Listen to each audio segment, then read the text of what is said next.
Hi, and welcome to this voice-guided Zentangle class.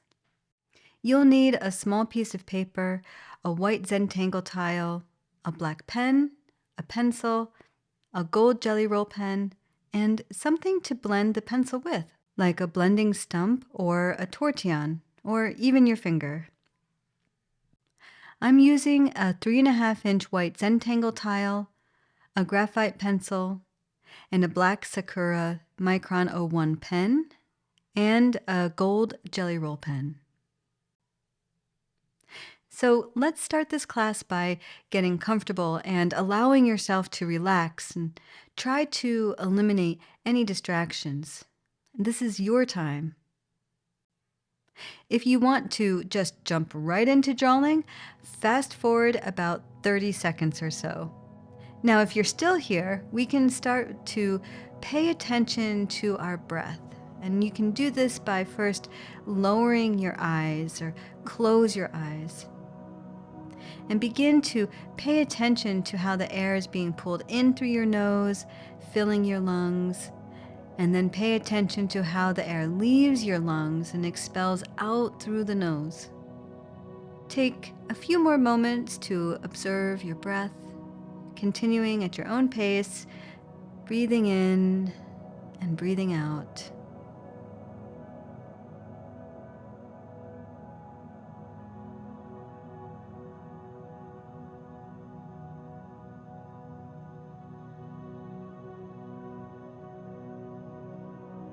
Now raise your eyes, give your shoulders a roll, loosen them up, and let's get started. So with your tile or your paper in front of you, take a moment to observe it with appreciation and gratitude. And now pick up your pen. So today we're not going to start with a string. We're going to go right to the drawing. So if you're familiar with Zentangle tangles, we're going to start with onomato, and we're going to draw it diagonally across the paper. And if you're not familiar at all with onomato, no problem.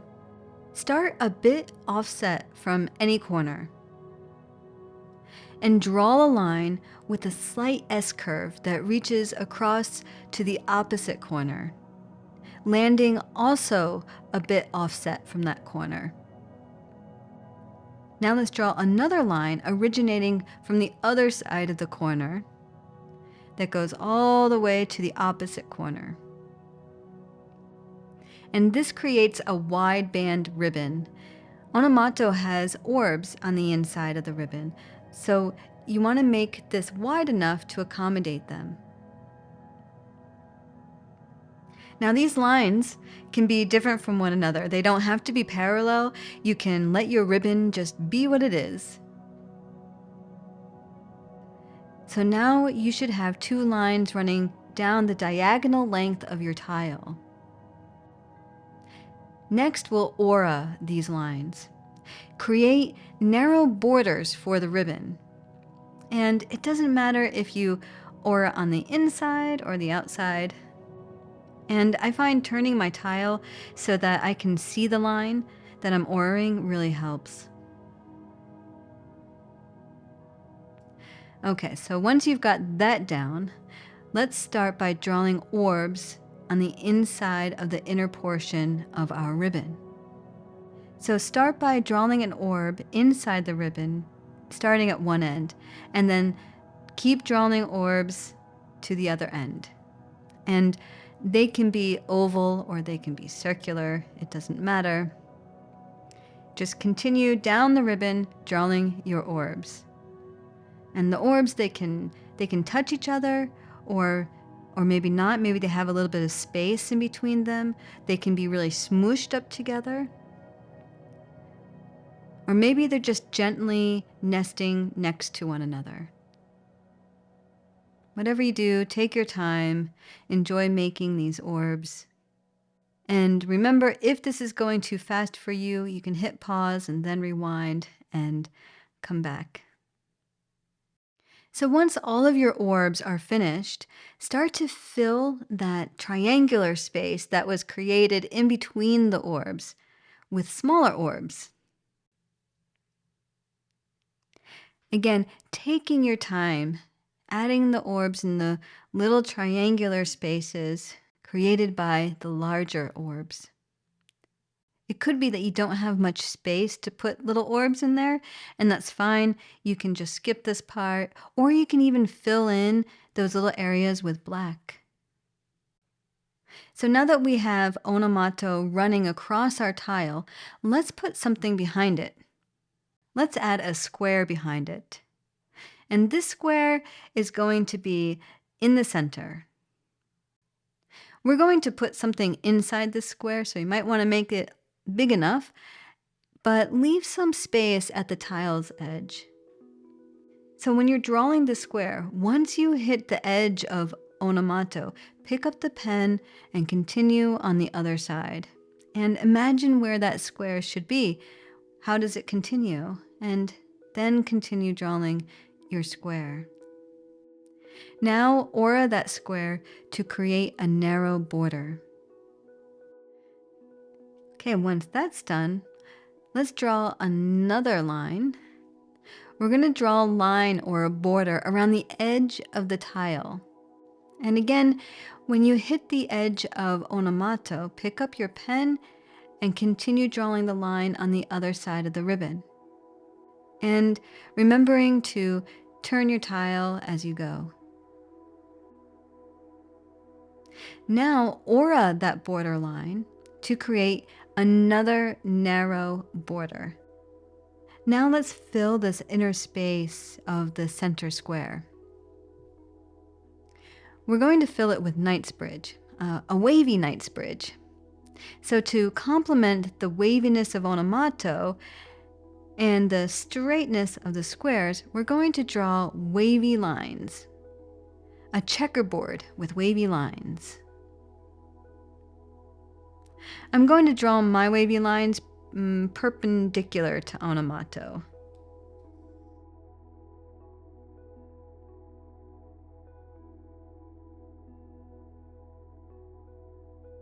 And I'm starting by going from one corner to the other, drawing a wavy-ish line or a gentle S-curve. I'm starting by going from one corner of the square to the other, drawing a wavy-ish line or a gentle S-curve.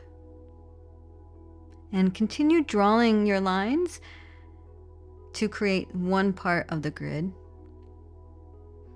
And always remembering that when you hit the border of onomato, pick up your pen and continue on the other side.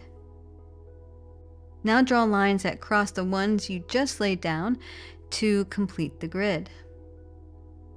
And, these lines can be straight or wavy. And once you're finished creating your grid, we can start by filling in the space with black. So here, if you have a PN pen or a Graphic One pen, feel free to use those to fill in the black a little bit quicker, or just simply enjoy the time it takes to fill in these black squares. Now we're creating a black and white checkerboard, and we're filling in the spaces where the corners are touching. And this is a great tip from Maria from Zentangle, is that when you're creating this checkerboard, this Knightsbridge, fill the spaces in that touch corners. So you fill in your space and you find a corner. And then you fill in that space where those corners touch.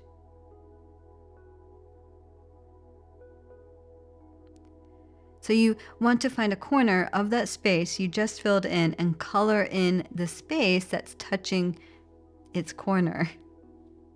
And what this does is it helps you from accidentally filling in the space next to the space you just filled in. Now, of course, if you do that, it's not a big deal. But this is a nice method to go from corner to corner. Don't look for edge to edge, but look for corner to corner. And if there's a space behind onomato, then you just have to imagine how that checkerboard is laying behind onomato, and you fill it in accordingly.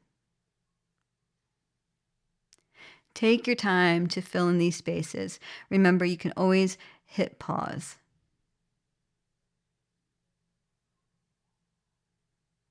And that should be it for the tangling. So put down the black pen and pick up your pencil for shading. So let's start shading onomato by drawing little smiley faces on one side of the orbs, using the broad side of the pencil, just lightly drawing these small C shapes. They're kind of close to the edge, but they're not touching the edge. And then when those are done, you can take the tortillon and gently blend the smiley face. And that should help define or make these orbs feel a little more 3D. Now go ahead and add some graphite on one edge of the onomato ribbon. And use a tortillon to smooth that out, creating a shadow, possibly over the square as well.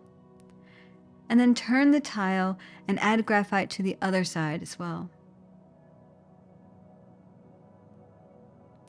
Now let's add graphite to the inside part of the square, over the knight's bridge.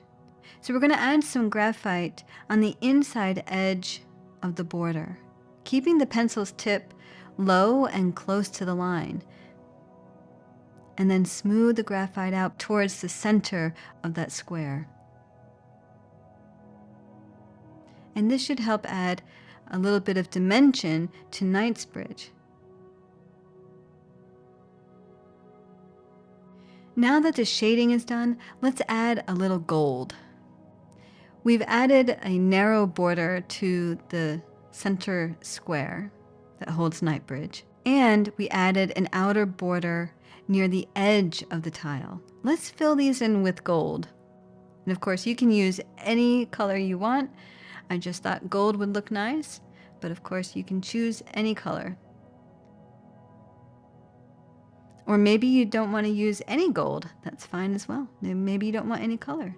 It's your tile. So begin filling in the borders and be careful not to smear the gold.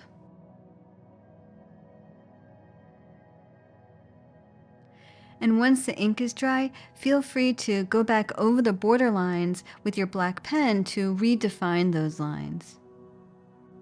And that should be it for today's Zentangle voice-guided lesson. Of course, you can stop here, or maybe you want to add some more to your tile. I'm really looking forward to seeing what you come up with. Thanks for listening and tangling with me today. Bye.